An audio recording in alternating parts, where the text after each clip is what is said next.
Beautiful souls, and welcome to the Hawk and I. I'm talking a little bit today about remote viewing, the ability to seek impressions of an unknown target. And remote viewing is just a fascinating topic. And although I haven't taken any formal training in remote viewing, Spirit has been working with me for a number of years, mastering it. And it has been just a fascinating part of my journey with my mediumship and my spiritual development.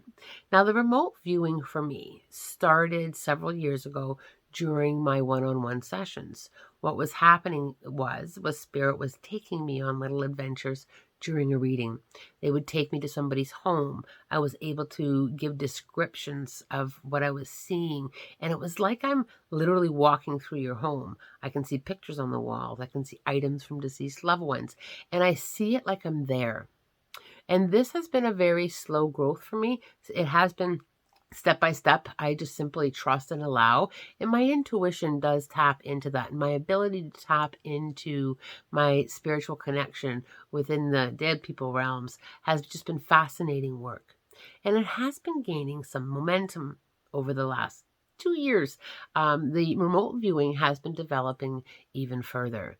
And I have had some amazing experiences, most recently on working with missing people, on working with missing animals and missing items, paperwork. It has been a fascinating experience to be able to sit in that vibration with spirit and be able to tap into certain locations. Now, with the one-on-one sessions, it's always just so delicious when spirit takes me on these remote viewing expeditions, is what I call them. I'm able to give detail of family cottages, homes, just such validation that spirit is definitely sitting in the session. Now, when it comes to missing animals, I have had some really recent amazing success stories on locating missing animals. And one of my favorite is a lady had contacted me asking me if I could possibly sit with a picture of her missing dog to see what I could pick up. And it was the most interesting experience because as I'm sitting there trying to focus and remote view on where this little dog could be, I started to see things in the background. I started to see a lawn service company with a big trailer doing some park maintenance. And I just simply was documenting what I was seeing. And I didn't see the dog, but my attention was directly on this lawn service company. Now, I was able to see the name on the door of this lawn service company. And it was fascinating to be able to connect there because when we called the lawn service company, they were just slightly on the edge of town. They were located on the edge of town. And they had recently found a stray dog on the property. Now, what they didn't realize was the dog hitchhiked a ride on the trailer, and they didn't realize it. The owner of the company, brought his equipment home later in the evening, parked it on his property, and a couple hours later, on his doorstep was this little dog. And so we went out, and sure enough, it was the missing dog who was reunited with her family, and it was quite amazing. This is just one of the most amazing experiences I've had with remote viewing. Now, sometimes I even struggle to explain it, and I think it's because it just kind of happens naturally for me. I simply ask to be shown. Can you take me somewhere where I need to see? And it's been developing, like I said, over the course of a couple of years, and I haven't been able yet to tap into how I'm meant to teach it, and if I'm meant to teach it yet. I do a little bit of work with some of my mentoring students on being able to tap in remotely, but I haven't yet written a remote viewing program to teach. The other thing with remote viewing is the ability to find missing items and even money. And very recently, and unexpectedly, I had somebody come to me for a reading. The intention was not to find anything. And during that session, her dad came through and he walked me through the old family house, the house that he had built and that he had lived in and raised his family. and also passed away in. And as I was walking through the home with him, he took me down into the basement and down into a cold cellar where there was a trap door under the house, but the trap door was covered with a washing machine.